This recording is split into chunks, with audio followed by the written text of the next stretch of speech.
커피나 타와요. 계약직 주제에 이 협상에 입을 댈 생각은 하지 말고.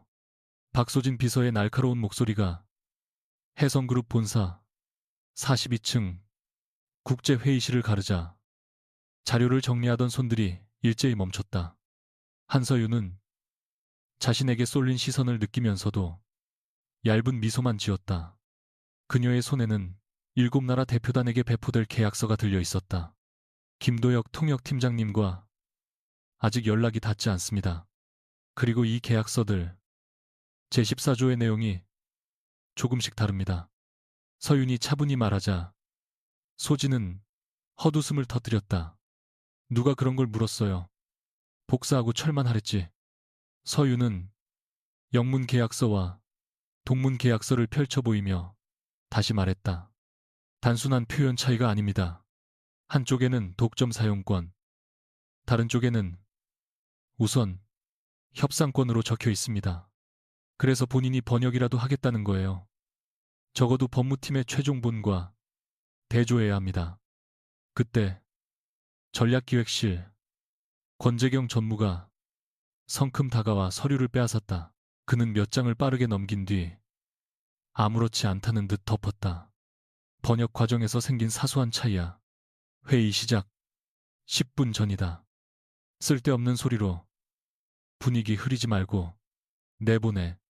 소진이 기다렸다는 듯 커피 쟁반을 서윤의 가슴 쪽으로 밀었다. 들었죠? 7잔. 설탕과 우유는 명패 뒤에 적혀 있으니까 틀리지 말고. 바로 그 순간 회의실에 두꺼운 문이 열렸다. 검은 정장을 입은 차민혁이 수행진과 함께 들어오며 물었다. 누가 최종 계약서의 첨부 파일을 교체했습니까? 회의실의 공기가 순식간에 얼어붙었다. 민혁은 누구에게도 인사하지 않은 채 중앙 좌석으로 걸어가 서류 한 부를 펼쳤다. 36이라는 나이가 믿기지 않을 만큼 그의 얼굴에는 젊음보다 냉정한 권위가 먼저 드러났다. 권재경이 자연스럽게 앞으로 나섰다. 교체된 것이 아닙니다. 각국 법률 용어에 맞춰 현지 자문사가 표현을 조정했을 뿐입니다. 민혁의 시선이 계약서에서 서윤에게 옮겨갔다. 방금 다르다고 말한 사람이 당신입니까? 서윤이 대답하기도 전에 소진이 끼어들었다. 입사한 지 2달 된 계약직입니다. 업무 범위를 잘 몰라서 괜한 말씀을 드린 것 같습니다. 민혁은 서윤의 사원증을 한 번 내려다봤다. 이름 한서윤입니다. 무슨 근거로 내용이 다르다고 했죠? 서윤은 권재경이 손에 쥔 계약서를 바라보았다.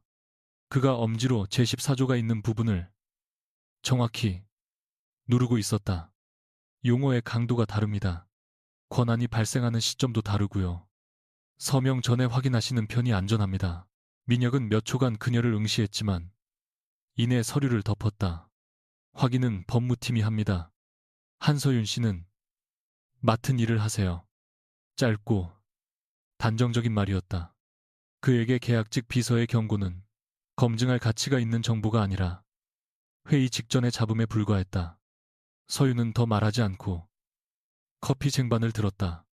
그러나 돌아서는 순간 권재경이 교체된 계약서 한 부를 자신의 가죽 서류철 안으로 밀어넣는 장면을 놓치지 않았다. 해성그룹이 추진하는 이번 사업은 유럽과 아시아, 중동의 7기업이 참여하는 친환경 반도체 공동 개발 계획이었다. 협상이 성사되면 해성은 경영권 분쟁에서 벗어날 자금을 확보할 수 있었지만 결렬되면 차민혁의 대표직까지 흔들릴 수 있었다. 오전 10시 정각 영국을 중심으로 독일, 프랑스, 스페인, 일본, 중국, 아랍에미리트 대표단이 차례로 입장했다. 예정됐던 수석 통역사는 끝내 나타나지 않았고 국제사업팀 직원 2명이 번역 장비에 의존해 회의를 시작했다. 초반은 순조로웠다. 각국 대표들은 공동연구소의 위치와 투자 비율을 확인했고 민혁은 흔들림 없는 태도로 질문에 답했다. 문제가 터진 것은 영국 측 의장이 제14조를 언급한 순간이었다. 무릎 인재가 터진 것은 그는 영문 계약서를 탁자 위에 내려놓으며 해성그룹이 상대 회사의 특허를 계약 종료 후에도 사용할 수 있도록 한 조항은 받아들일 수 없다고 말했다. 독일 대표는 곧바로 자신의 계약서에는 해성 측의 독점 사용권이 5년간 유지된다고 적혀 있다며 목소리를 높였다. 일본 대표는 전혀 다른 문제를 제기했다. 그가 받은 문서에는 환율 변동이 발생할 경우 일본 측 투자 지분을 해성이 임의로 조정할 수 있다는 문장이 들어 있었다. 중국 대표도 합의한 적 없는 기술 이전 의무를 지적했다. 프랑스와 스페인 대표들까지 각자의 언어로 항의하기 시작하자 번역 장비는 문장을 제대로 따라잡지 못했고 회의실은 서로 다른 분노가 충돌하는 공간으로 변했다. 모두 오해입니다. 기준은 한국어 최종본입니다. 권재경이 영어로 해명했지만 영국 측 의장은 싸늘하게 웃었다. 서명을 요구한 쪽은 해성입니다. 그런데 우리 7기업이 받은 계약서가 모두 다르다면 어느 문서가 진짜인지 무엇으로 증명하겠습니까? 대체 통역 직원이 그의 말을 절반쯤 옮기다 막히자 독일 대표가 독일어로 말을 끊었고 프랑스 대표도 모국어로 따져 물었다. 민혁은 표정 하나 바꾸지 않았지만 탁자 위에 놓인 손끝이 천천히 굳어졌다. 10분간 정회하겠습니다. 그 사이에 원본과 대조하죠. 그가 선언하자 권재경이 낮은 목소리로 만류했다. 지금 멈추면 저들이 계약 전체를 다시 협상하려 들 겁니다. 번역 회사의 실수로 정리하고 서명을 진행해야 합니다. 서유는 대표단 뒤편에서 식어버린 커피를 치우며 계약서들을 살폈다. 서로 다른 문장에는 공통점이 있었다.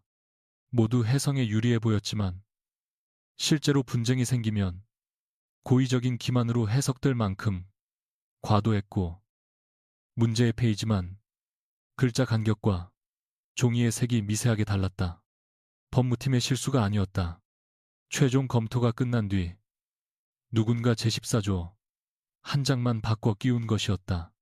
그때 아랍에미리트 측 대표가 보좌관에게 낮은 목소리로 말했다.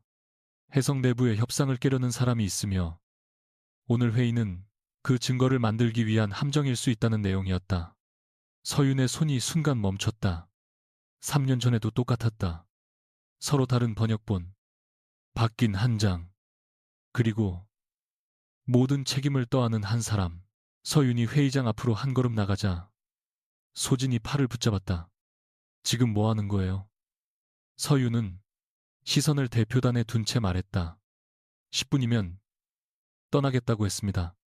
지금 확인하지 않으면 끝납니다. 끝나든 말든 당신 책임이 아니에요. 당장 나가요. 소진이 이를 악물고 속삭이는 사이 영국 측 의장이 자리에서 일어났다. 그는 해성에서 신뢰할 만한 설명을 내놓지 못한다면 공동사업 참여를 철회하겠다고 선언했다. 일본과 독일 대표도 서류를 챙기기 시작했다. 민혁이 재협의를 요구했지만 그들의 표정은 이미 닫혀 있었다. 서유는 소진의 손을 조용히 떼어냈다. 그리고 유창한 영어로 영국 측 의장에게 말했다. 잠시만 기다려 주십시오. 여러분이 받은 7계약서는 같은 원본을 번역한 문서가 아닙니다. 회의장을 떠나려던 사람들이 일제히 멈췄다. 권재경의 얼굴에서 처음으로 여유가 사라졌다. 한서윤 씨, 나가. 민혁의 명령이 떨어졌지만 서윤은 물러서지 않았다. 지금 나가면 이 협상도 끝납니다. 당신이 책임질 수 있는 말입니까? 제가 틀렸다면 오늘부로 해고하셔도 됩니다. 민혁의 눈빛이 서늘해졌다. 이미 해고될 각오를 했다는 뜻으로 들리는군요. 서윤은 떨리는 손을 등 뒤로 감추며 대답했다. 말할 기회조차 없는 것보다 낫습니다. 영국 측 의장이 설명을 요구하자 서윤은 그의 계약서를 받아 제14조를 펼쳤다. 먼저 영어로 독점 사용권과 우선 협상권이 법적으로 전혀 다른 효력을 가진다는 점을 설명한 뒤 독일 대표를 향해 자연스럽게 언어를 바꾸었다. 동문 계약서에는 기술 사용 기간이 5년으로 명시되어 있지만 그 문장은 한국어 원본에 존재하지 않으며 문제의 장만 인쇄 상태가 다르다고 지적했다. 독일 대표가 빠르게 질문을 던지자 서유는 망설임 없이 답했다. 이어 일본 대표에게는 지분 조정 조항이 이사회 결의 절차를 생략하도록 변조됐다고 일본어로 설명했고 중국 대표에게는 기술 이전 의무가 공동 연구에 필요한 자료 제공 범위를 넘어선다고 중국어로 짚었다. 프랑스 대표가 계약 종료 후의 권리를 묻자 그녀는 프랑스어로 답했으며 스페인 대표가 위약금 산정 기준을 따져 묻자 다시 스페인어로 전환했다. 마지막으로 아랍에미리트 대표가 외부에 공개되지 않은 투자 보증 조건을 질문하자 서유는 아랍어로 조항의 차이를 설명했다. 7언어가 이어지는 동안 말의 속도도 예의의 높낮이도 법률 용어의 정확성도 흐트러지지 않았다. 불과 몇 분 전까지 커피 쟁반을 들고 있던 계약직 비서를 바라보는 사람은 이제 아무도 없었다. 그들 앞에 선 사람은 혼란스러운 7개의 목소리를 하나의 사실로 묶어내는 협상가였다. 서유는 탁자 중앙에 한국어 원본을 놓았다. 7문서의 문제 조항은 서로 다르지만 교체된 페이지에는 같은 인쇄 흔적이 남아 있습니다. 번역 과정에서 7번의 실수가 발생한 것이 아니라 검토가 끝난 뒤 7개의 다른 문장이 한 번에 삽입된 겁니다. 따라서 오늘 서명을 강행하면 어느 쪽도 안전하지 않습니다. 권재경이 자리에서 일어나 그녀의 말을 잘랐다. 근거 없는 추측입니다. 계약직 직원이 국제 협상을 방해하고 있습니다. 서유는 그의 시선을 피하지 않았다. 그렇다면 더더욱 공동검증을 거부할 이유가 없습니다. 회의장 끝에서 낮은 탄성이 흘러나왔다. 서유는 다시 영국 측 의장을 향해 영어로 제안했다. 오늘은 서명 대신 각국 법무 담당자가 한국어 원본과 최초 합의 기록을 공동 확인하고 검증이 끝날 때까지 어느 기업도 일방적으로 협상 결렬을 발표하지 않는다는 임시 합의를 맺자는 내용이었다.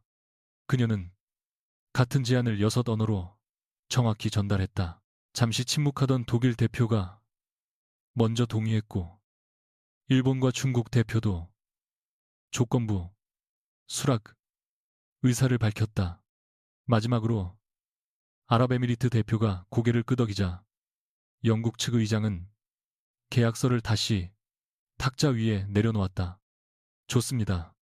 해성그룹이 내부 조작 가능성까지 투명하게 조사한다면 우리는 내일 다시 협상하겠습니다. 서윤이 7대표단의 합의를 각각 확인하고 회의를 마치겠다고 선언한 순간 차민혁이 의자를 밀치며 자리에서 벌떡 일어났다. 모든 시선이 민혁에게 향했다. 그는 서윤을 바라본 채 잠시 아무 말도 하지 않았다. 놀라움을 드러내지 않는 것으로 유명한 남자였지만 지금만큼은 검은 눈동자 안에 감출 수 없는 충격이 번지고 있었다. 곧 그는 법무팀장을 향해 모든 계약서와 출력 기록을 즉시 보존하라고 지시했다. 이어 대표단에게 정중히 사과하고 다음날 자신이 직접 공동검증회의를 주재하겠다고 약속했다. 협상 결렬을 막은 것은 돈도 혜성이라는 이름도 아니었다. 조금 전까지 아무도 앉을 자리조차 내주지 않았던 한서윤의 목소리였다.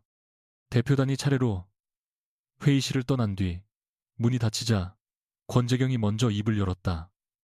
대표님, 저 여자는 정상적인 계약직 비서가 아닙니다. 사전에 준비하지 않고서 저 많은 조항을 설명하는 건 불가능합니다. 소진도 창백한 얼굴로 거들었다. 저도 몰랐습니다. 이력서에는 외국어 능력이 따로 적혀 있지 않았어요.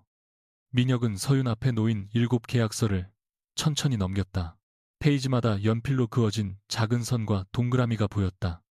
그것들은 회의가 시작되기 전에 이미 표시된 흔적이었다. 다들 나가세요. 권재경이 반박하려 했지만 민혁은 고개도 들지 않았다. 한서윤 씨만 남습니다. 낮게 가라앉은 한마디에 임원과 비서들이 모두 입을 다물었다. 둘만 남은 회의실에서 민혁은 서윤의 이력서를 태블릿 화면에 띄웠다. 지방대학 경영학과, 야간과정, 중퇴, 중소무역회사, 사무보조 경력, 1년, 그리고 2달 전 시작된 해성그룹 계약직 비서 업무가 전부였다. 영어, 일본어, 중국어, 독일어, 프랑스어, 스페인어, 아랍어, 7언어를 저 정도로 구사하면서 이력서에는 한 줄도 쓰지 않았군요. 민혁의 목소리는 칭찬과 거리가 멀었다. 외국어 능력을 요구하는 자리로 지원하지 않았으니까요. 묻지 않으면 숨기는 게 당신 방식입니까? 말해도 믿지 않는 게 이 회사 방식인 줄 알았습니다. 서윤의 대답에 민혁의 눈썹이 미세하게 움직였다. 그는 표시된 계약서를 그녀 앞에 밀었다. 회의 전에 문제를 알고 있었죠. 그런데 왜 나에게 직접 보고하지 않았습니까? 보고하려 했습니다. 아리만, 하리만, 아리만. 대표님은 법무팀이 확인할 일이라며 제 말을 끝까지 듣지 않으셨고요. 정확한 지적이었다. 그러나 민혁은 사과하지 않았다. 그는 실수를 인정하기보다 상대의 의도를 먼저 의심하는 사람이었다. 그렇다면 질문을 바꾸죠. 당신은 이 조작과 어떤 관계입니까? 서윤의 얼굴에서 처음으로 미소가 사라졌다. 제가 조작에 가담했다면 저 사람들이 계약을 파기하도록 내버려뒀을 겁니다. 일부러 위기를 만든 뒤 해결하는 사람도 있습니다. 사람을 믿지 않는군요. 믿음은 증거가 없는 사람들이 사용하는 말입니다. 서윤은 주먹을 꽉 쥐었다. 3년 전 누구도 그녀의 말을 믿지 않았다. 번역 파일이 바뀌었다고 호소했을 때도 사람들은 가난한 프리랜서 통역사가 돈을 받고 문장을 조작했다고 단정했다. 아버지의 회사는 거래처를 잃었고 서윤은 업계에서 이름을 지워야 했다. 그때의 기억이 목을 조여왔지만 그녀는 감정을 삼켰다. 대표님 말씀대로라면 오늘 제가 한 일도 증거가 될 겁니다. 적어도 협상을 망치려는 사람의 행동은 아니었으니까요. 민혁은 그녀를 오래 바라보다가 내선 전화를 들었다. 인사팀에 전하세요. 한서윤 씨의 기존 업무를 중지하고 국제사업 공동검증팀에 임시 배치합니다. 내일부터 대표실 직속으로 출근하게 하세요. 서윤은 예상하지 못한 지시에 눈을 들었다. 저를 의심하신다면서요. 그래서 가까이 두려는 겁니다. 실력인지 준비된 연기인지 직접 확인해야 하니까 거절한다면요. 오늘 회의에 끼어든 이유를 설명하고 회사를 떠나면 됩니다. 냉혹한 선택이었다. 그러나 서윤에게 대표실 직속이라는 자리는 3년 동안 찾지 못한 기록에 접근할 수 있는 유일한 기회이기도 했다. 그녀는 잠시 침묵한 뒤 하겠습니다. 민혁이 덧붙였다. 대신 거짓말이 하나라도 발견되면 그 즉시 끝입니다. 그러는 척한 서윤은 문으로 향하다 돌아보았다. 대표님도 기억해 두세요. 사람의 이력서가 그 사람의 전부는 아닙니다. 지하 직원 탈의실로 내려온 서윤은 사물함을 여는 순간 움직임을 멈췄다. 아침에는 없었던 누런 봉투 하나가 가방 위에 놓여 있었다. 발신인도 이름도 적혀 있지 않았다. 봉투 안에는 3년 전 아버지의 회사를 파산으로 몰아넣었던 해외 계약서의 제14조 사본이 들어 있었다. 당시 조작된 문장에는 오늘 발견한 것과 똑같은 붉은 수정 표시가 남아 있었다. 누군가 그녀의 정체를 알고 있었다. 종이 뒷면에는 짧은 문장이 적혀 있었다. 커피만 타고 있었다면 아무 일도 없었을 텐데. 서유는 차가워진 손끝으로 마지막 장을 넘겼다. 그곳에는 당시 그녀가 보지 못했던 내부 결제 기록이 복사되어 있었다. 그곳에는, 그곳에는, 그곳에는, 그곳에는, 그곳에는, 그곳에는 전략기획실, 검토 완료, 번역본 교체 승인, 그리고 가장 아래 선명한 글자로 최종 승인자의 이름이 찍혀 있었다. 차민혁. 서유는 한동안 그 세 글자에서 눈을 떼지 못했다. 조금 전 자신을 대표실 직속으로 불러들인 남자, 오늘의 협상을 구한 그녀를 의심한 남자, 그리고 3년 전 그녀의 가족을 무너뜨린 문서에 마지막으로 승인을 내린 남자였다. 다음날 오전 6시 반, 한서유는 출근증을 찍기 전 광화문의 무인 보관함에 노란 봉투를 맡겼다. 사본을 집에 가져가면 가족이 위험해질 수 있었고, 회사에 두면 누군가 다시 가져갈 것이었다. 그녀는 제14조와 결제 기록을 휴대전화로 촬영한 뒤 암호를 건 파일에 저장했지만 발신인을 찾을 단서는 종이 뒷면에 눌린 자국뿐이었다. 희미하게 드러난 숫자는 해성그룹 문서보관실의 분류 번호와 닮아 있었다. 서유는 신고하지 않았다. 누군가 자신을 지켜보고 있다는 사실보다 차민혁의 이름이 찍힌 기록을 먼저 확인하고 싶다는 마음이 컸다. 그것이 위험한 고집이라는 걸 알면서도 3년 전 모두가 자신에게 진실을 내놓으라고 요구했을 때 아무도 조사할 시간을 주지 않았던 기억이 그녀를 붙들었다. 42층에 도착하자 박소진이 새 출입증을 건네며 차갑게 말했다. 대표실 직속이라고 착각하지 마세요. 오늘부터 당신이 만지는 문서는 전부 기록됩니다. 서유는 출입증을 목에 걸며 어제도 기록됐어야 할 문서들이 기록 없이 바뀌었죠. 라고 대답했다. 소진의 입술이 굳었다. 그 짧은 반응만으로도 서유는 그녀가 단순히 자존심이 상한 비서는 아니라는 느낌을 받았다. 그러나 더 묻기도 전에 대표실 문이 열리고 민혁이 나타났다. 그는 밤을 새운 듯 눈가가 어두웠지만 목소리는 흔들리지 않았다. 한서윤 씨, 들어오세요. 오늘은 외국어가 아니라 거짓말을 확인할 겁니다. 대표실 탁자에는 서윤의 이력서와 전날 회수된 7계약서, 그리고 사내 감사팀이 밤새 정리한 출력 기록이 나란히 놓여 있었다. 민혁은 자리를 권하지 않은 채 김도혁 통역팀장은 어젯밤 사직서를 전송하고 연락을 끊었습니다. 마지막 통화. 상대가 당신으로 확인됐습니다. 라고 말했다. 서유는 순간 놀랐지만 표정을 감췄다. 2달 전 입사교육 때 도혁이 그녀의 아랍어 발음을 알아듣고 어디서 배웠느냐고 물은 적은 있었으나 그 뒤로 개인적인 연락을 나눈 적은 없었다.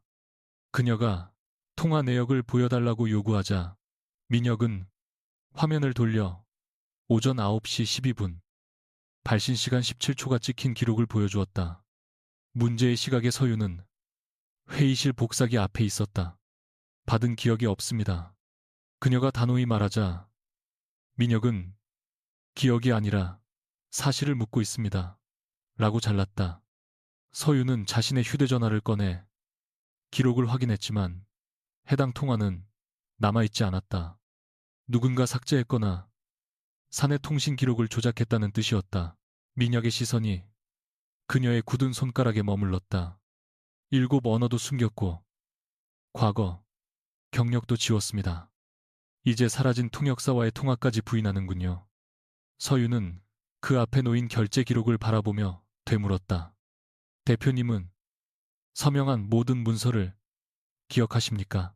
민혁의 눈빛이 날카로워졌다.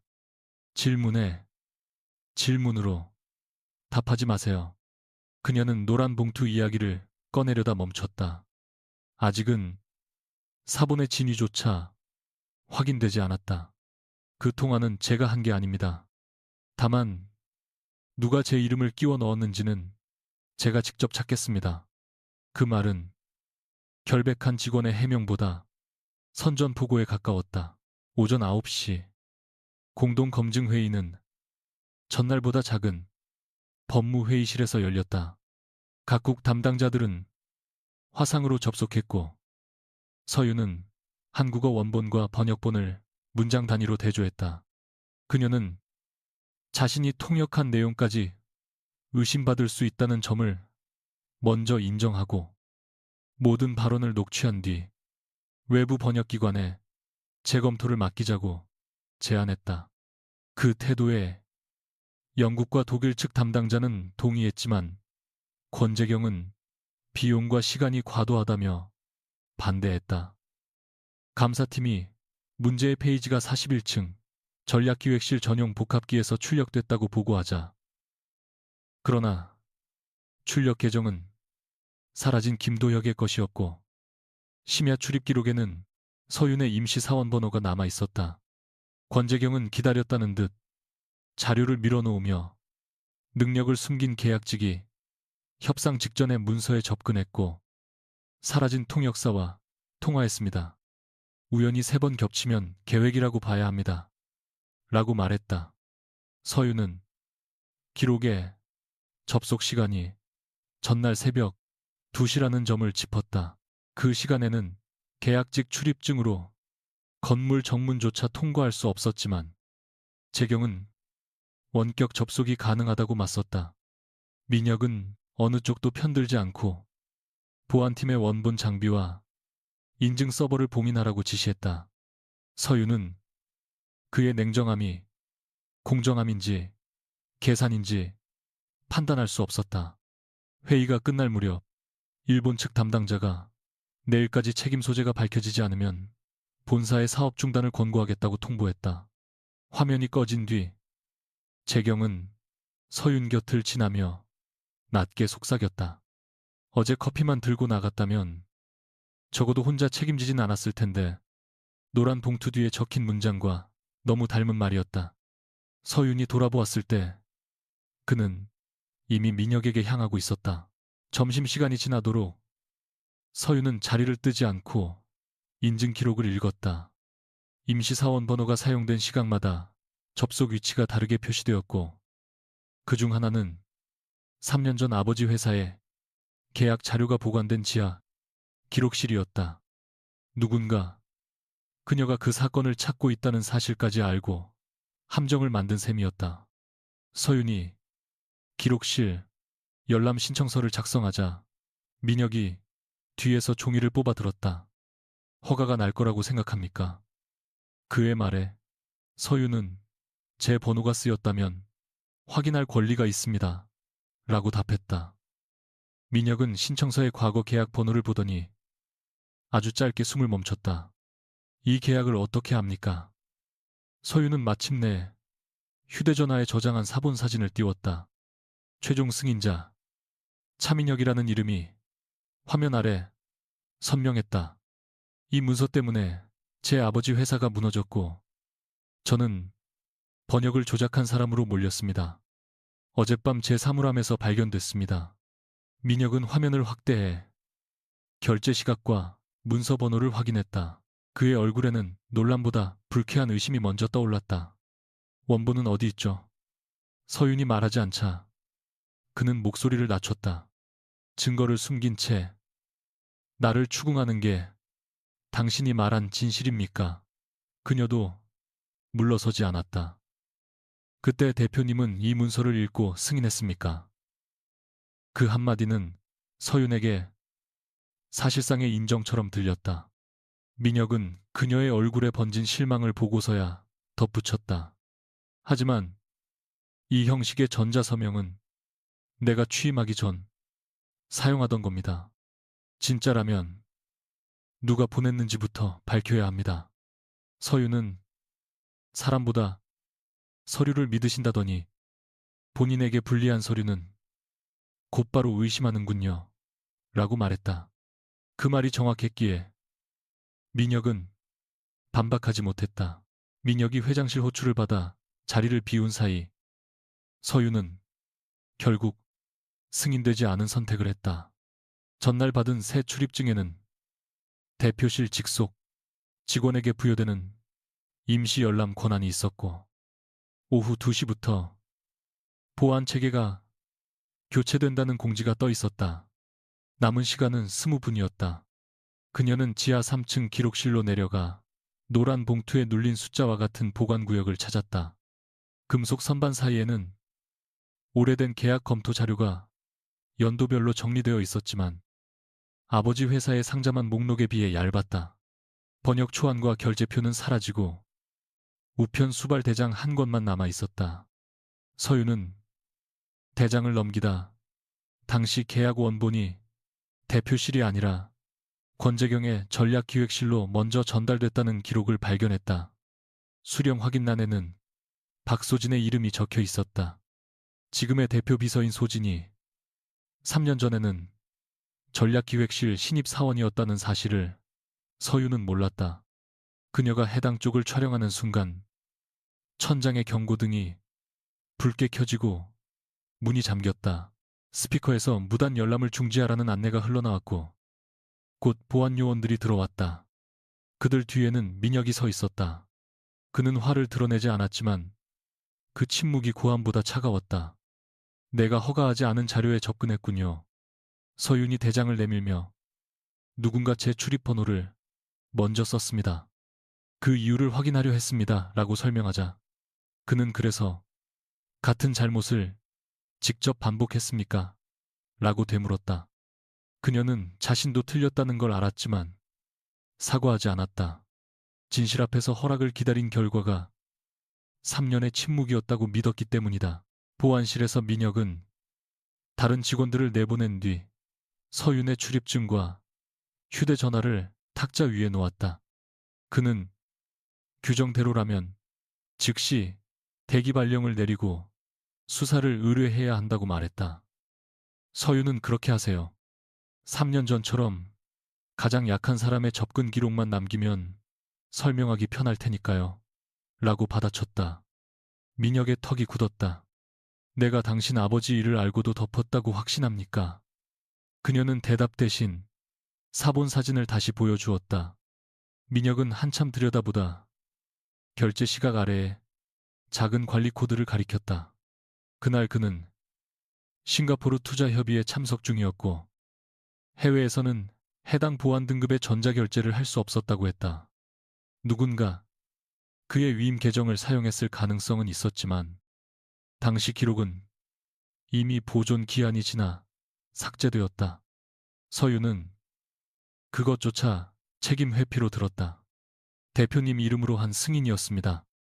직접 누르지 않았다는 말로 끝납니까? 민혁은 처음으로 목소리를 높였다.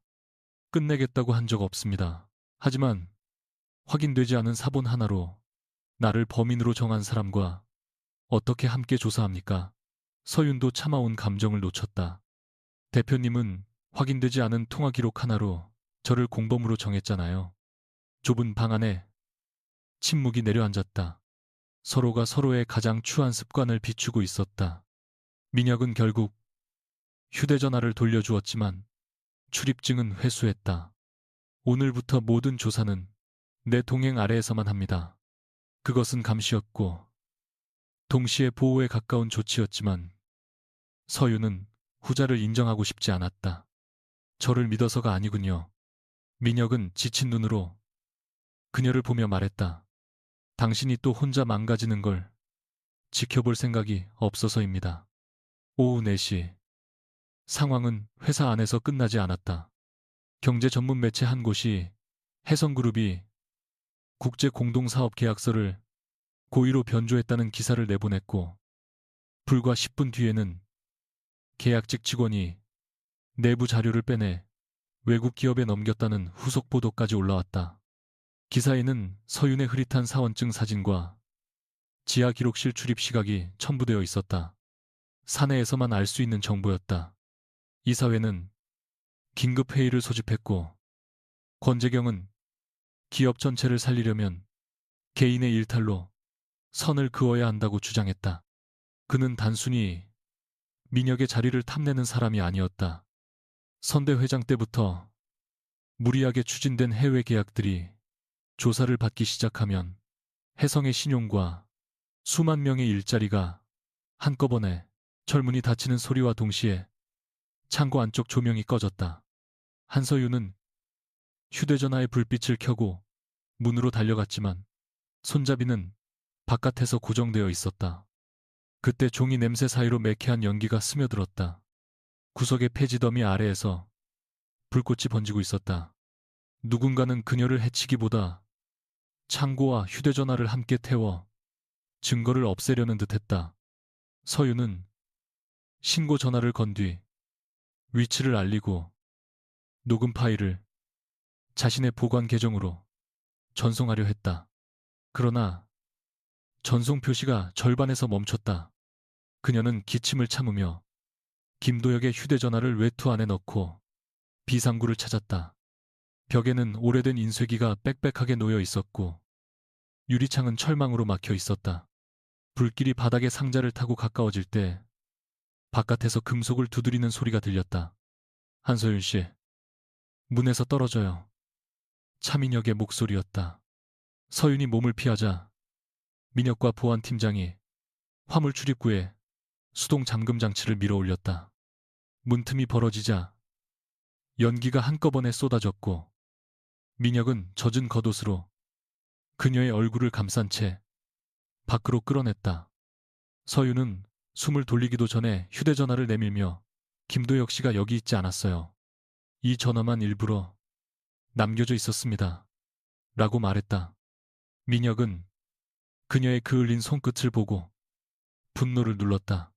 그 사실을 확인하려고 혼자 불 속에 들어갔습니까? 서윤은 그의 손등에 난 상처를 보면서도 대표님께 말했다면 저를 보내지 않았을 테니까요. 라고 답했다. 그래서 내가 틀렸다는 걸 증명하려다 죽을 뻔했군요. 그의 목소리가 처음으로 두려움 때문에 흔들렸다.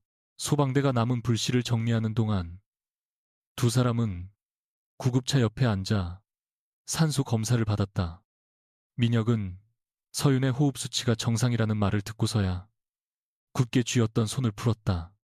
그는 박소진이 3년 전 자신의 위임 계정을 관리했다는 사실과 창고의 임차 법인이 권재경의 친척이 세운 인쇄업체라는 점을 설명했다. 서윤은 놀랐지만 곧 그렇다면 왜 재경 전무를 바로 조사하지 않습니까? 라고 물었다. 민혁은 법인 연결만으로 방화와 문서 조작을 단정할 수 없으며 성급하게 움직이면 상대가 남은 기록을 모두 없앨 것이라고 답했다.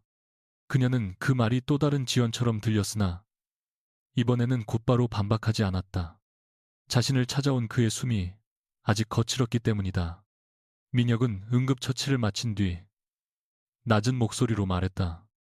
어제 입장문은 잘못이었습니다. 회사를 지킨다는 이유로 당신이 어떤 일을 겪었는지 외면했습니다. 사과를 예상하지 못한 서윤은 시선을 피했다. 사과한다고 기사가 사라지지는 않아요. 압니다. 그래서 취소가 아니라 바로 잡겠다는 겁니다. 민혁은 그녀에게 김도혁의 전화기를 건네달라고 요청했지만 빼앗지 않았다. 서윤은 잠시 망설이다. 스스로 그의 손에 올려놓았다. 그것은 믿음이라 부르기에는 너무 작은 행동이었으나 두 사람 사이에서는 처음으로 상대에게 증거를 맡긴 순간이었다. 민혁은 전화기를 증거봉투에 넣으며 약속했다. 이번에는 당신을 빼고 결정하지 않겠습니다. 서윤은 저도 혼자 움직이지 않겠습니다. 라고 말했지만 그 약속을 끝까지 지킬 자신은 없었다. 밤 11시가 넘어 나온 1차 분석은 기대와 달랐다. 김도혁의 전화기에 있던 녹음은 3년 전 파일이 아니라 이틀 전에 복사된 것이었고 권재경의 목소리는 두 개의 서로 다른 대화에서 잘라붙인 흔적이 있었다. 차민혁 이름으로 승인하세요. 라는 앞부분은 실제였지만 그 아이는 평생 모르게 될 겁니다. 라는 뒷부분은 다른 날짜의 회의에서 나온 말이었다. 누군가 진짜와 가짜를 섞어 가장 믿고 싶은 결론을 만들었다. 서윤은 이어폰을 끼고 파일을 여러 번 들었다. 앞 문장 뒤에는 잘려나간 숨소리와 희미한 동시통역 안내음이 남아 있었다.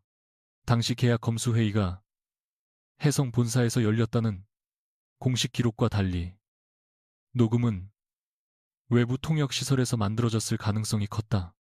그녀가 그 차이를 설명하자 민혁은 3년 전 출장 전에 자신이 서명한 위임장 한 장을 꺼냈다. 그는 투자 협상이 지연되지 않도록 일부 계약의 형식 검토를 권재경에게 맡겼고 자신의 승인 계정을 제한적으로 사용하도록 허락했다. 문서를 직접 승인하지는 않았지만 내 이름을 쓸 수 있는 문을 열어줬습니다. 민혁의 고백에 서윤의 얼굴이 굳었다. 그는 아버지에게 무능한 후계자로 보이고 싶지 않아 검토가 끝났다는 재경의 말을 믿었고 귀국 후에도 처리된 계약을 다시 보지 않았다. 서윤은 마침내 자신이 두려워한 답을 들었다. 민혁은 조작을 지시한 범인은 아니었지만 완전히 무관한 사람도 아니었다. 그 서명 하나 때문에 저희 가족은 모든 걸 잃었습니다. 그녀의 말에 민혁은 변명하지 않았다. 알고 있습니다. 그래서 내가 책임져야 합니다. 그러나 서윤에게 책임이라는 말은 아직 아무것도 돌려주지 못하는 약속에 불과했다. 다음 날 아침 해성그룹 이사회에는 경찰의 창고 조사보다 빠르게 편집된 녹음 파일이 퍼졌다. 후궁고, 다조궁궁고. 권재경은 누군가 자신을 모함하기 위해 목소리를 조작했다며 오히려 서윤과 민혁이 증거를 만들어 경영권 위기를 덮으려 한다고 주장했다. 그는 창고 법인이 친척 명의인 것은 인정했지만 10년 전 정리한 회사라 현재 운영에는 관여하지 않는다고 선을 그었다. 이어 7해외 기업 중 3곳이 공동사업 참여를 잠정 중단했다는 통보를 내놓았다. 이사들은 주가와 대출 문제를 거론하며 민혁에게 서윤을 고발하고 내부 조작 가능성에 대한 발언을 철회하라고 압박했다. 그 자리에서 재경은 자신이 지키려는 것이 개인의 자리만은 아니라고 말했다. 그의 아버지는 과거 해성의 하청 공장을 운영하다 본사의 잘못을 떠안고 파산했고 재경은 가족을 무너뜨린 기업 안으로 들어와 약한 사람을 희생시키는 구조를 바꾸겠다고 결심했다. 그러나 수십 년 동안 그가 배운 방식은 진실을 밝히는 것이 아니라 더 큰 붕괴를 막기 위해 더 작은 희생을 선택하는 것이었다. 대표님은 깨끗한 결정을 하고 싶겠지만 그 결정 뒤에서 월급을 잃는 사람들의 얼굴은 보지 않습니다. 재경의 말에는 불편한 진실이 있었다. 민혁이 그래서 한서윤 씨와 김도혁 씨를 희생시켰습니까? 라고 묻자 재경은 눈도 피하지 않았다.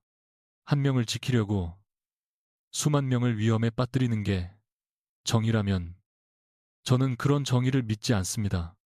회장은 오후까지 책임자를 정하지 못하면 민혁의 직무 정지안을 표결하겠다고 선언했다. 회의가 끝난 뒤 민혁은 서윤을 아무도 없는 옥상 정원으로 불렀다. 그는 그녀에게 경찰이 과거 경력까지 확인하기 전에 직접 듣고 싶다며 해성에 들어온 진짜 이유를 물었다. 서윤은 더 숨기면 모든 의심이 재경에게 유리해진다는 것을 알았다. 저는 아버지 사건의 원본을 찾으려고 계약직으로 들어왔습니다. 외국어 경력을 쓰면 과거 신원이 드러날까봐 뺐고 대표실 근처에 갈 기회를 기다렸어요. 그녀는 처음부터 민혁을 이용할 생각이었으며 그가 사건에 연루됐다는 증거가 나오면 해외 기업과 언론에 넘기려 했다고 고백했다. 민혁은 예상했음에도 상처를 감추지 못했다. 그럼 회의장에서 나를 도운 것도 접근하기 위해서였습니까? 서윤은 한동안 대답하지 못했다. 처음에는 그랬다고 말하면 쉬웠지만 협상이 무너질 때 보았던 그의 굳은 손과 창고에서 자신을 찾던 목소리까지 거짓으로 만들고 싶지는 않았다. 처음 목적은 그랬습니다. 하지만 그날 사람들을 붙잡은 건 잘못된 번역 때문에, 또 누군가 무너지는 걸 보고 싶지 않았기 때문이에요. 민혁은 난간 너머의 서울을 바라보며 자신의 어머니도 내부 정보 유출의 책임을 뒤집어쓰고 집안에서 쫓겨났다고 말했다. 19살의 그는 아버지가 내민 기록을 믿고 어머니에게 사실대로 말하라고 몰아붙였고, 뒤늦게 기록이 조작됐다는 걸 알았지만 관계를 되돌리지 못했다. 그래서 증거만 믿겠다고 살았습니다. 그런데 결국 증거를 만드는 사람에게 이용당했군요. 서유는 그제야 그의 불신이 오만만이 아니라 죄책감에서 자란 갑옷이라는 것을 알았다. 오후 1시, 권재경은 민혁을 전략기획실로 불러 둘만의 거래를 제안했다. 민혁이 대표직에서 물러나고 해외 사업의 의사결정권을 비상경영위원회에 넘기면 서윤을 고발하지 않고 과거 사건도 개인의 번역 실수로 더 이상 확대하지 않겠다는 조건이었다. 민혁이 녹음 속 지시가 실제였는지 묻자 재경은 부인하지 않았다. 3년 전 혜성은 기술을 가진 중소기업들을 싼 값에 인수하기 위해 해외 계약의 위험 조항을 의도적으로 모호하게 만들었고, 문제가 생기면 번역업체와 하청회사에 책임을 넘겼다. 당시 부회장이던 민혁의 아버지가 시작한 일이었지만 재경은 자금 위기를 막기 위해 그 계획을 실행했다. 당신 아버지는 회사를 키우려고 했고 나는 회사가 쓰러지지 않게 했습니다. 당신은 그 결과 위에서 대표가 됐습니다. 이제 와서 혼자 깨끗한 사람처럼 굴 수는 없습니다. 민혁은 재경의 목적이 단순한 복수가 아니라 차씨 일가의 경영권을 끝내고 자신이 설계한 전문 경영 체제를 세우는 것임을 깨달았다. 재경에게 조작은 권력을 빼앗기 위한 무기인 동시에 혜성을 살릴 수 있는 유일한 수술이었다. 민혁은 썩은 부분을 숨긴 채 의사만 바꾸면 병은 남습니다. 라고 말했다. 재경은 서늘하게 웃었다. 진실을 전부 열어보세요. 제일 먼저 무너지는 건 나도 회장도 아니라 한서윤 씨의 아버지일 겁니다. 그분도 당시 다른 번역가의 경고를 묵살한 기록이 있으니까.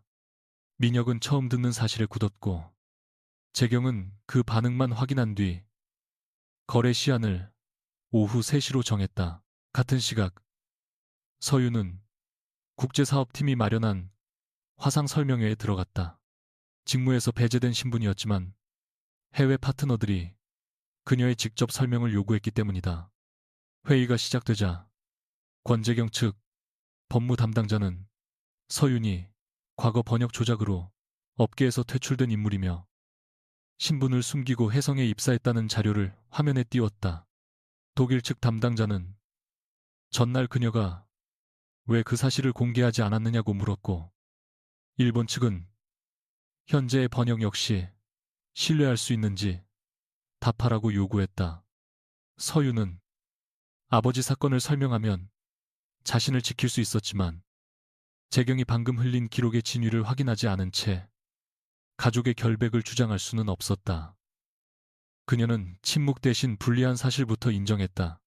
저는 과거 경력을 숨겼고 혜성의 자료를 허가 없이 열람했습니다. 그 선택은 잘못이었습니다. 그러나 여러분의 계약서가 바뀌었다는 사실은 제 과거와 무관합니다. 이어 자신의 통역을 믿지 말고 원본 음성과 각국 법무진의 독립 검토만 믿어달라고 요청했다. 정직한 답이었지만 이미 흔들린 신뢰를 붙잡기에는 부족했다. 영국 측 의장은 이틀 안에 객관적 원본이 나오지 않으면 협상단을 해산하겠다고 선언했다. 화면 속 기업 표식들이 하나씩 꺼질 때 서윤은 자신이 진실을 말하고도 또다시 아무도 설득하지 못했다는 절망에 휩싸였다. 문 밖에서 전 과정을 듣고 있던 민혁은 그녀가 자신의 결백을 위해 아버지를 방패로 쓰지 않았다는 사실을 보았다. 그는 더 이상 서윤에게만 희생을 요구할 수 없었다. 오후 3시 이사회가 다시 열리자 민혁은 권재경이 준비한 고발장 대신 자신의 위임장과 수정된 입장문을 탁자 위에 올렸다. 그는 3년 전 승인 권한을 타인에게 맡기고 사후 검토를 하지 않은 책임이 자신에게 있으며 서윤의 무단 열람 역시 조작 가능성을 보고받고도 적절한 조사 통로를 만들지 못한 경영진의 실패에서 비롯됐다고 밝혔다. 그리고 내부 자료와 과거 해외 계약을 외부 조사단에 제공하겠다고 선언했다.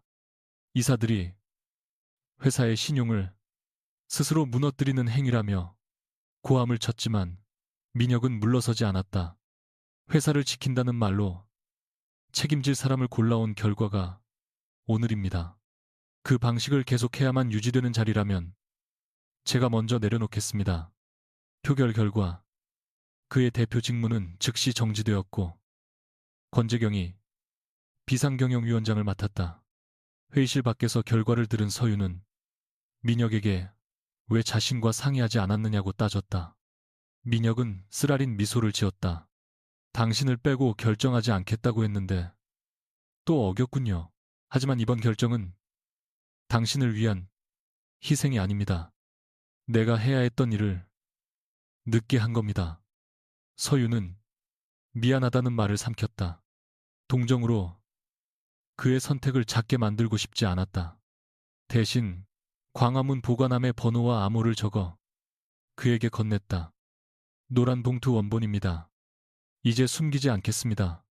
민혁은 종이를 받으며 나도 더는 당신을 의심하는 일로 안전해지려 하지 않겠습니다. 라고 답했다. 두 사람은 모든 것을 잃어가는 순간에야 처음으로 같은 편에 섰다. 그날 밤 박소진이 서윤의 집 앞에 나타났다. 화장기 없는 얼굴은 며칠을 앓은 사람처럼 창백했다. 그녀는 노란 봉투를 사물함에 넣은 사람이 자신이라고 고백했다. 3년 전 권재경의 지시로 민혁의 위임 계정을 열어주고 결제 기록을 전달했지만 계약 내용이 바뀌는 줄은 몰랐다고 했다. 뒤늦게 진실을 알고도 해고와 가족의 생계를 두려워해 침묵했고 이번 협상에서 같은 방식이 반복되자 서윤에게 사본을 보냈다. 그러나 재경은 곧바로 배신을 알아차리고 소진의 이름으로 서윤의 출입 기록과 김 팀장님은 도망친 게 아니에요. 원본 음성을 찾으러 갔다가 재경 전무에게 들켰어요. 지금 어디 있는지는 저도 모릅니다. 소진은 울음을 참으며 낡은 수발 대장에 찢긴 한쪽을 꺼냈다. 거기에는 3년 전 검수회의의 음성 원본이 외부 분쟁 조정기관에 제출되었다는 접수 번호가 적혀 있었다.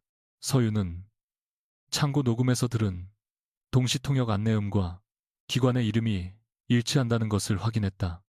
원본이 아직 남아있다면 아버지와 민혁, 재경이 각각 무엇을 알고 있었는지 밝혀질 수 있었다. 그때 소진의 휴대전화에 재경의 메시지가 도착했다. 보존기한이 끝난 과거 자료를 다음날 오전 10시 일괄 폐기한다는 내부 공지였다. 서윤이 민혁에게 전화하려는 순간 소진이 그녀의 손목을 붙잡았다. 대표님에게 가기 전에 알아야 할 게 하나 더 있어요. 그 녹음에서 가장 먼저 번역을 바꾸자고 말한 사람은 권재경 전무가 아닙니다. 소진은 떨리는 입술로 마지막 이름을 말했다. 한서윤 씨, 아버지였습니다. 박소진의 마지막 말이 끝난 뒤에도 한서윤은 한동안 움직이지 못했다. 아버지가 가장 먼저 번역을 바꾸자고 했다는 문장은 지난 3년을 지탱해온 믿음을 뿌리째 흔들었다. 서윤은 소진에게 틀렸다고 소리치고 싶었지만 이번에도 자신이 원하는 결론부터 고르면 권재경과 다를 것이 없었다. 그녀는 떨리는 손으로 차민혁에게 전화를 걸어 접수번호와 아버지에 관한 말까지 빠짐없이 전했다. 민혁은 잠시 침묵한 뒤 내가 먼저 확인하고 불리한 부분은 나중에 말하자는 생각은 하지 않겠습니다. 같이 갑시다. 라고 답했다. 새벽 5시. 세 사람은 광화문의 무인 보관함에서 노란 봉투 원본을 회수해 외부 변호인에게 맡겼다. 종이의 섬유와 출력 흔적을 보존하기 위해 누구도 맨손으로 만지지 않았다. 민혁은 서윤에게 아버지 이름이 실제로 나오면 듣지 않아도 된다고 말했지만 그녀는 고개를 저었다. 또 누군가가 골라준 진실만 들으면 결국 같은 자리에 돌아와요. 그 대답에는 두려움보다 결심이 컸다. 민혁도 자신이 승인하는 목소리가 녹음되어 있을 가능성을 피하지 않았다. 그는 대표직을 잃었기에 회사 명의의 열람 요청을 할 수 없었고 서윤 역시 사건 당사자라는 이유만으로 폐기 절차를 멈출 권한은 없었다. 오전 10시까지 남은 시간은 5시간이었다. 두 사람은 처음으로 상대를 보호한다는 명분 아래 아무것도 숨기지 않기로 했다. 외부 분쟁 조정 기관은 오전 8시가 되어야 문을 열었고 기록 보존을 연장하려면 해당 계약의 제출 당사자나 현재 관련 분쟁 당사자의 공식 요청이 필요했다. 한두 궁쟁 프로 아지는 모으기 모두 가지가 이런 공도 가정의 참쟁 가지가 공식이 가주공도 가지가 간부나 3년 전 해성 측 제출인은 이미 퇴사했고 상대 기업은 청산된 상태였다. 그러나 서윤은 낡은 접수표에서 현재 조작된 7계약서와 같은 사업 분류 번호를 발견했다.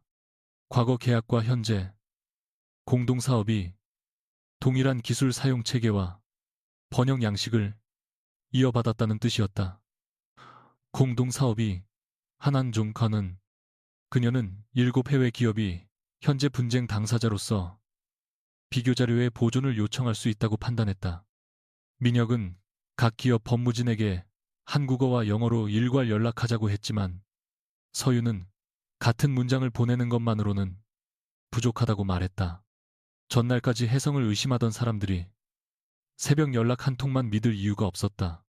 그녀는 영국, 독일, 프랑스, 스페인, 일본, 중국, 아랍에미리트 담당자에게 각각 전화를 걸어 원본이 누구에게 유리한지 알 수 없으며 자신과 민혁에게 불리한 내용도 공개하겠다고 약속했다.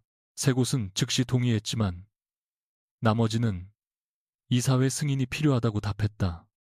오전 8시 20분까지 도착한 공식 요청은 4건이었다.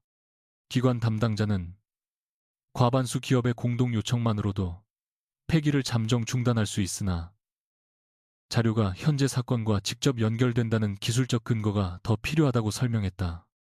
서윤은 창고에서 들은 동시통역 안내음과 접수표의 시설 번호를 대조했다. 민혁은 노란 봉투의 인쇄 흔적이 현재 위조 페이지와 같다는 감정 의견을 첨부했다. 두 사람이 가진 것은 기적이 아니라 각자 놓치지 않고 모은 작은 흔적들이었다. 오전 9시 15분 권재경이 선임한 법무팀이 기관에 도착했다. 그들은 해성그룹의 현 비상경영위원장 명의로 과거 자료가 현재 협상과 무관하며 예정대로 폐기되어야 한다는 의견서를 제출했다. 재경도 곧 모습을 드러냈다. 그는 소진을 보고 배신감을 감추지 못했지만 곧 평정을 되찾았다. 한서윤 씨, 아버지의 이름까지 세상에 내놓고 무엇을 얻으려는 겁니까? 서윤은 누구 이름을 지울지 결정할 권한을 당신에게서 빼앗으려는 겁니다. 라고 답했다. 재경은 민혁에게 지금이라도 공개조사를 철회하면 이사회 복귀를 돕겠다고 제안했다. 민혁은 내 자리를 돌려주는 조건으로 다른 사람의 기록을 없애겠다는 말입니까? 라고 되물은 뒤 거절했다. 법무팀 사이의 언쟁이 길어지는 동안 폐기 담당 직원들이 보관 상자를 운반하기 시작했다. 크로문드로 가초느라로 유토, 공감해물을, 공감이 통감이늘은, 가총감이늘은 폐기심으로, 가총감이늘은 오전 9시 43분. 마지막으로 일본 측 법무 책임자의 전자서명이 도착해 5번째 보존 요청이 접수됐다. 기관은 즉시 폐기 절차를 중단하고 양측 대리인이 지켜보는 가운데 해당 음성 기록과 종이 원본을 봉인했다. 재경은 서윤이 해외 기업을 선동해 해성의 내부 자료를 빼냈다고 항의했으나 담당자는 자료가 해성의 단독 소유가 아니라 분쟁 당사자들이 공동 제출한 검수 기록이라고 설명했다. 서윤은 그제야 숨을 내쉬었다. 그녀가 7언어로 쌓은 것은 화려한 반전이 아니라 서로 다른 5회사가 같은 절차를 요구하도록 만든 신뢰였다. 커피를 나르던 손으로 이번에는 폐기 직전의 진실을 멈춰 세운 것이다. 봉인 해제는 외부조사위원 2명과 각 당사자의 대리인이 참석한 상태에서 진행됐다. 크롬국 강사자부 개입 후 오래된 음성은 잡음이 많았지만 목소리는 분명했다. 가장 먼저 들린 사람은 서윤의 아버지 한성호였다. 그는 독점 사용권으로 바뀐 번역은 원아비와 다릅니다. 우선 협상권으로 되돌려야 합니다. 라고 말했다. 소진이 들은 번역을 바꾸자는 말은 조작을 제안한 것이 아니라 이미 바뀐 문장을 원래대로 고치라는 요구였다. 서윤은 눈을 감았지만 안도할 수만은 없었다. 녹음이 이어지자 성호는 권재경에게 문제를 외부에 알리겠다고 경고했고 재경은 계약이 무너지면 성호의 회사와 협력업체 직원들이 먼저 일자리를 잃는다고 압박했다. 그 뒤 민혁의 짧은 통화가 재생됐다. 권 전무가 검토를 끝냈다면 제 이름으로 승인하세요. 귀국 후 보고받겠습니다. 그는 문장을 읽지 않은 채 자신의 권한을 넘겼다. 이어 당시 부회장이던 민혁의 아버지가 재경에게 손실을 번역업체 책임으로 정리하라고 지시하는 목소리도 남아 있었다. 마지막 부분에서 성호는 침묵 합의서에 서명하는 대신 직원들의 체불임금과 퇴직금을 지급해달라고 요구했다. 그는 가족과 직원들을 살리기 위해 진실을 덮는 선택을 했고 결국 그 선택 때문에 조작의 책임까지 떠안았다. 서윤은 아버지가 완전히 무고한 희생자이기를 바랐지만 기록은 더 복잡했다. 그는 문장을 바꾸지 않았으나 침묵했고 민혁은 음모를 몰랐으나 읽지 않고 승인했다. 누구도 자신이 상상한 만큼 깨끗하지 않았다. 재생이 끝나자 권재경은 오히려 차분해졌다. 그는 녹음이 자신의 주장을 증명한다고 말했다. 성호도 회사를 살리기 위해 침묵을 선택했고 민혁도 빠른 처리를 위해 권한을 맡겼으며 자신 역시 해성의 자금 위기와 고용을 지키기 위해 가장 피해가 적은 길을 골랐다는 논리였다. 결국 우리는 모두 같은 선택을 했습니다. 차이는 내가 그 결과를 감당할 힘이 있었다는 것뿐입니다. 재경은 과거 계약들이 한꺼번에 재조사되면 손해배상과 금융기관의 회수 요구로 해성이 해체될 수 있다고 경고했다. 서윤은 그의 말에서 두려움이 진짜임을 보았다. 그는 권력을 즐기는 동시에 자신이 손을 놓는 순간 아버지처럼 수많은 사람이 버려질 것이라고 믿고 있었다.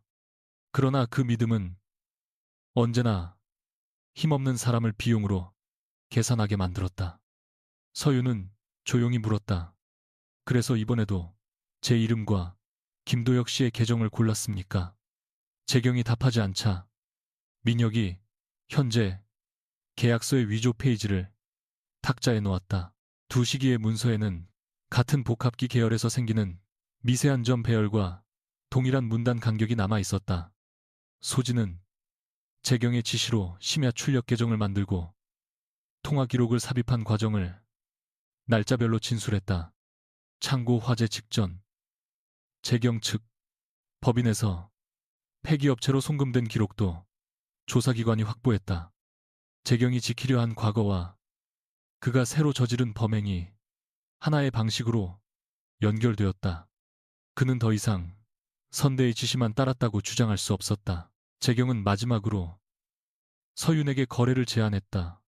아버지의 명예를 공식적으로 회복하고 파산 당시의 손해를 보상하되 현재 계약 조작과 창고 사건은 실무진의 과잉 대응으로 정리하자는 조건이었다. 민혁이 거절하려 하자 이번 선택은 자신이 해야 했다. 그녀는 아버지가 침묵 합의서에 서명한 사실과 자신이 복수를 위해 경력을 숨기고 회사에 들어온 사실도 조사 보고서에 포함하겠다고 말했다.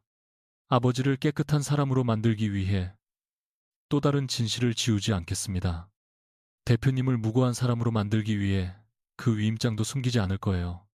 그러니 당신도 회사를 지킨다는 말로 사람을 지우지 마세요. 재경은 그런 공개가 모두를 다치게 할 뿐이라고 반박했다. 서윤은 이미 다쳤습니다. 이제 필요한 건 상처가 없었던 척하는 일이 아니라 누가 무엇을 했는지 정확히 남기는 겁니다. 라고 답했다. 민혁도 자신의 직무 복귀나 경영권 보호를 요구하지 않고 외부 조사 결과를 전면 수용하겠다는 확인서에 서명했다. 두 사람은 가장 유리한 진실을 고르는 대신 자신들에게 불리한 부분까지 한꺼번에 제출했다. 재경이 준비한 방어는 상대가 명예와 자리를 지키려고 거짓말할 것이라는 예상 위에 세워져 있었다. 그 예상이 무너지자 협박할 것도 거래할 것도 사라졌다. 조사위원은 원본 음성, 출력 감정, 소진의 진술을 즉시 보존하고 수사기관과 해외 파트너에게 같은 사본을 제공하기로 결정했다. 그날 오후 열린 공동 설명회에서 서윤은 7언어로 같은 내용을 반복하지 않았다. 모든 참가자가 하나의 한국어 원문과 검증된 공통 번역본을 화면에서 동시에 확인하도록 한 뒤 각 언어 담당자가 서로의 수정 이력을 볼 수 있는 절차를 제안했다. 그녀는 자신의 번역도 예외 없이 외부 검토를 받겠다고 밝혔다. 민혁은 3년 전 위임 승인의 책임과 이번 사건 초기에 서윤을 직무에서 배제한 잘못을 직접 인정했다. 권재경 측은 두 사람의 자백이 혜성의 신뢰 부족을 증명한다고 공격했지만 영국 측 의장은 오히려 책임을 숨기지 않는 태도가 협상을 다시 시작할 최소 조건이라고 평가했다. 독일과 일본 측도 조작된 제14조를 전부 폐기하고 최초 합의문으로 돌아간다면 검증회의에 남겠다고 했다. 7기업은 서명을 서두르지 않는 대신 독립번역 검증단과 공동기록 보관 절차를 설치하기로 합의했다.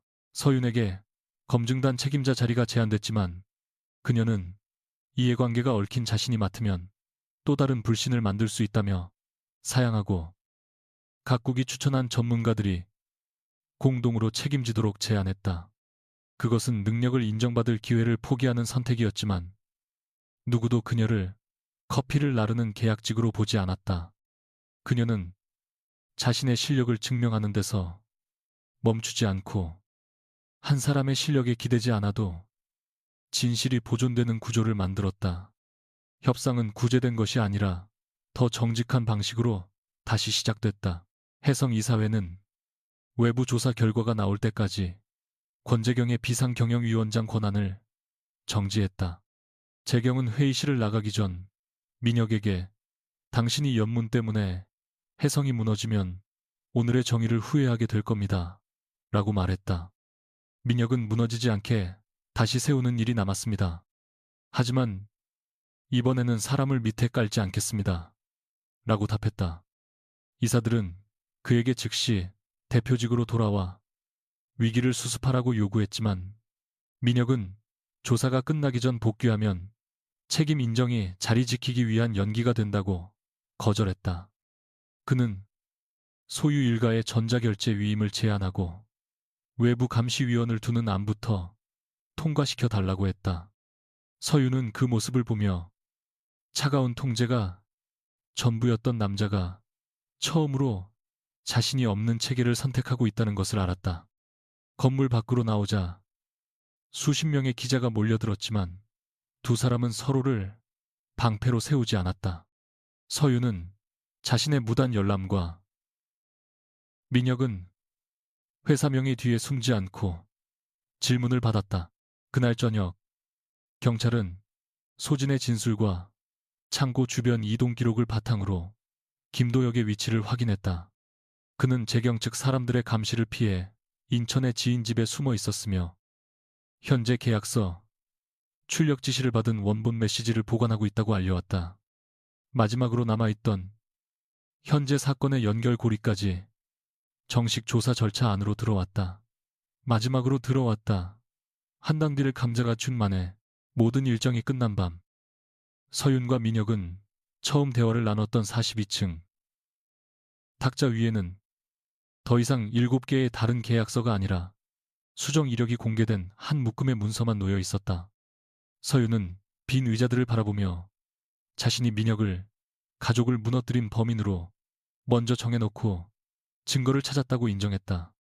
민혁도 그녀의 거짓말을 밝히겠다는 명분으로 상처를 이용했고 회사가 위험해지자 가장 먼저 그녀를 밖으로 밀어냈다고 사과했다. 우리가 같은 편이 된 건 서로를 믿어서가 아니라 더는 혼자 진실을 고를 수 없다는 걸 알았기 때문이겠죠. 서윤의 말에 민혁은 고개를 끄덕였다. 그는 보상을 약속하거나 자신의 힘으로 그녀의 과거를 지워주겠다고 하지 않았다. 대신 아버지 사건의 재심사 과정에서 서윤이 원한다면 모든 위임 기록과 가족 문서를 조건 없이 제공하겠다고 말했다. 서윤은 잠시 망설이다. 그의 다친 손등 위에 손을 얹었다. 이번에는 제가 원할 때까지 기다릴 수 있습니까? 민혁은 손을 뒤집어 그녀의 손가락을 조심스럽게 감싸며 기다리는 동안에도 숨기지 않겠습니다. 라고 답했다. 두 사람 사이에 사랑이라는 말은 아직 나오지 않았다. 그러나 의심으로 시작된 거리는 처음으로 침묵이 아닌 선택에 의해 좁아졌다.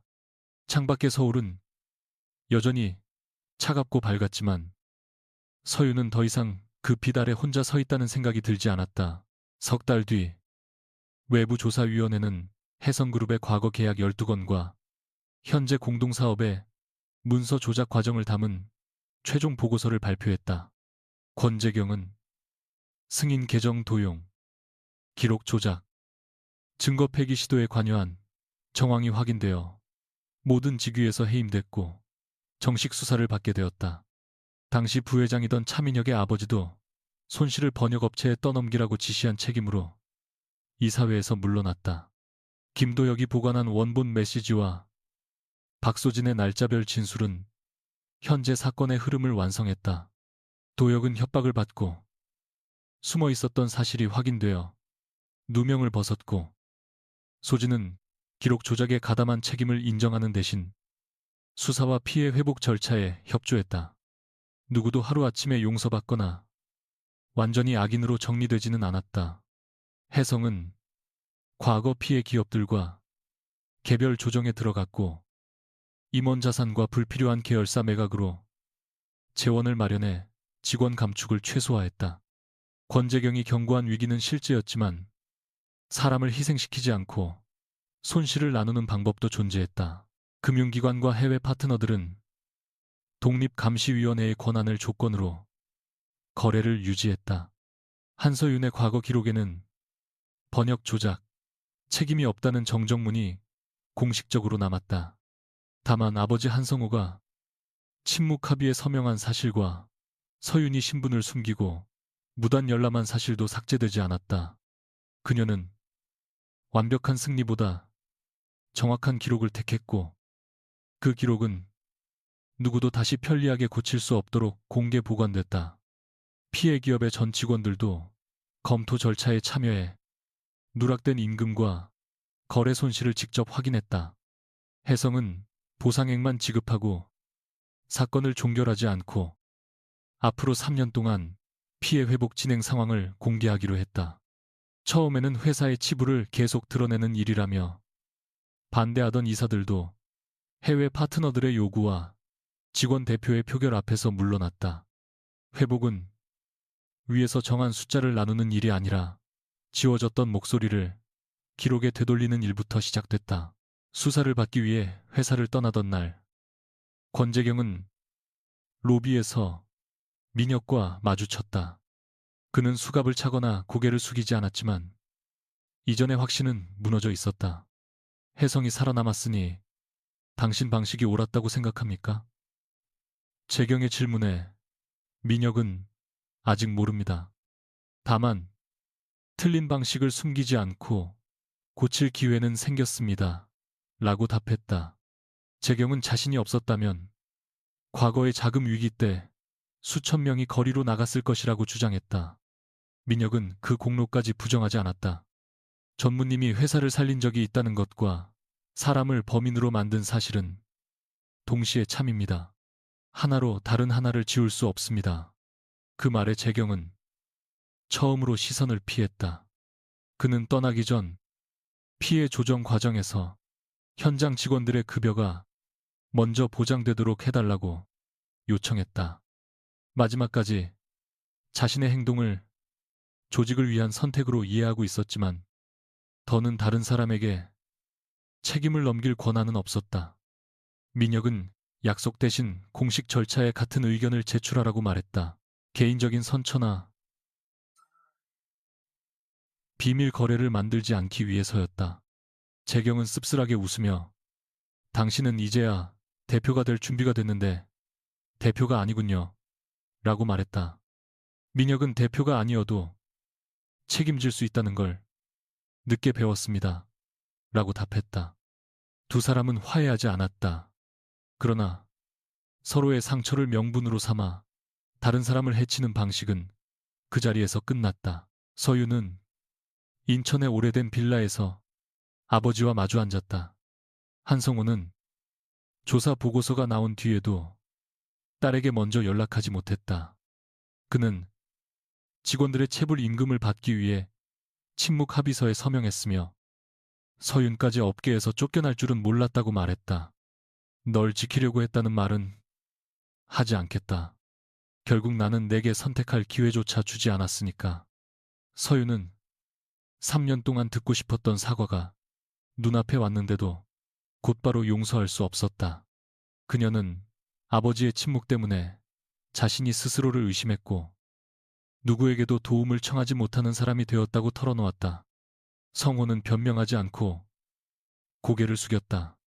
서유는 한참 뒤 아버지가 나쁜 사람이 아니었다는 증명보다 잘못된 선택을 했다는 인정이 더 필요했어요. 라고 말했다. 성호는 떨리는 목소리로 다시 사과했다. 두 사람은 과거가 없었던 것처럼 끌어안지 않았다. 대신 피해 조정 회의에 함께 참석하고 그때 해고된 직원들에게 성호가 직접 사실을 설명하기로 했다. 서유는 아버지를 대신해 말하지 않았고 성호도 딸에게 자신을 용서하라고 요구하지 않았다. 집을 나서려던 서윤에게 성호는 차민혁을 미워하느냐고 물었다. 그녀는 잠시 생각한 뒤 대답했다. 미워했던 사람과 지금의 사람을 같은 이름으로 묶지 않으려고 해요.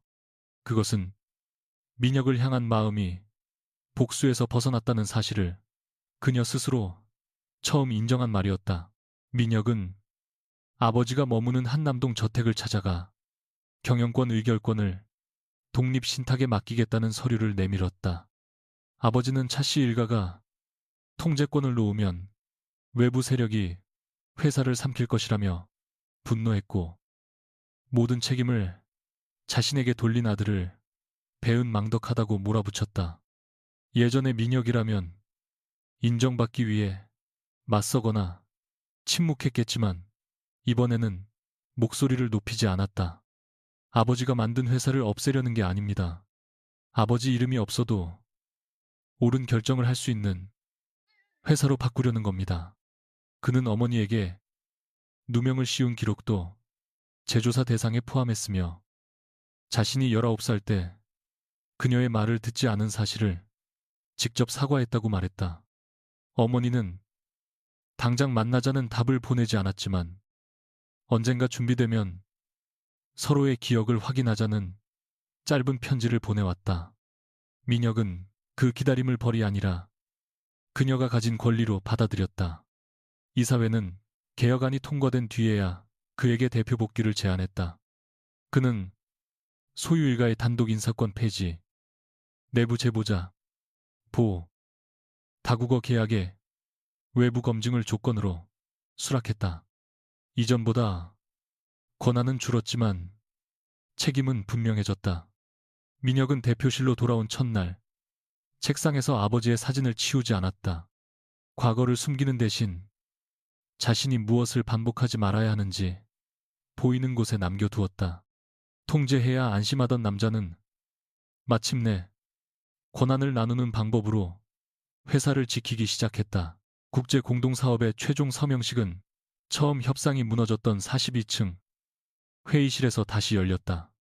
이번에는 7언어의 계약서가 각각 존재하지 않았다.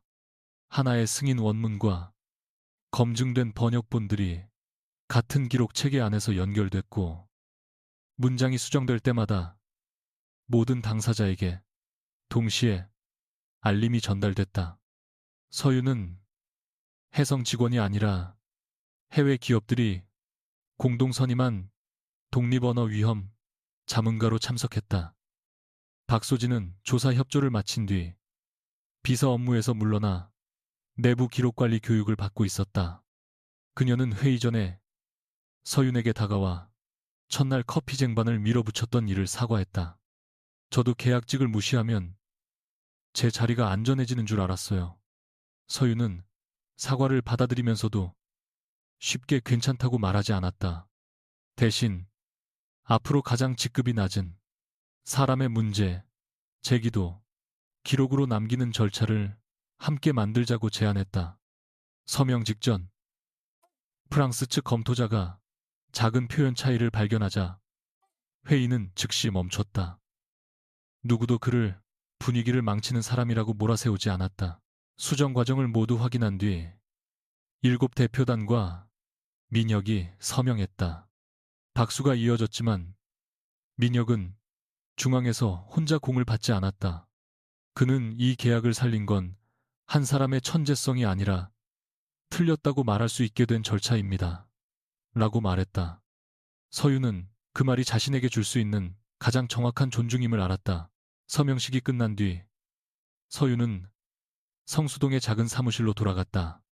그녀는 해성의 임원 자리를 거절하고 여러 독립 통역사와 함께 계약 언어 검증 회사를 세웠다.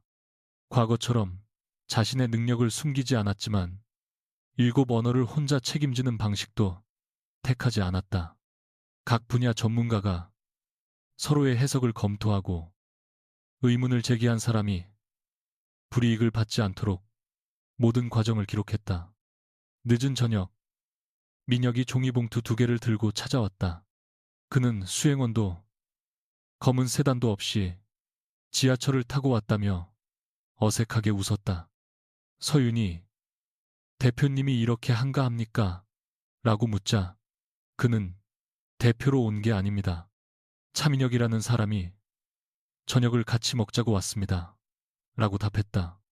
봉투 안에는 값비싼 선물 대신 근처 분식집의 김밥과 따뜻한 어묵 국물이 들어 있었다. 서유는 그를 한참 바라보다 의자를 내주었다. 두 사람은 계약이나 조사 이야기를 하지 않고 좋아하는 음식과 잠버릇, 어린 시절 읽은 책에 관해 처음부터 다시 알아갔다. 민혁은 그녀의 침묵을 답으로 정하지 않았고 서윤도 불안한 마음을 숨겨 그를 시험하지 않았다. 식사가 끝난 뒤 민혁이 다음 주에도 와도 되느냐고 묻자 서윤은 미리 연락하면요 라고 답했다. 허락은 작았지만 그들에게 사랑은 언제나 그런 작은 동의에서 시작됐다. 몇 달 동안 두 사람의 관계는 화려한 기사나 비밀 계약 없이 천천히 깊어졌다.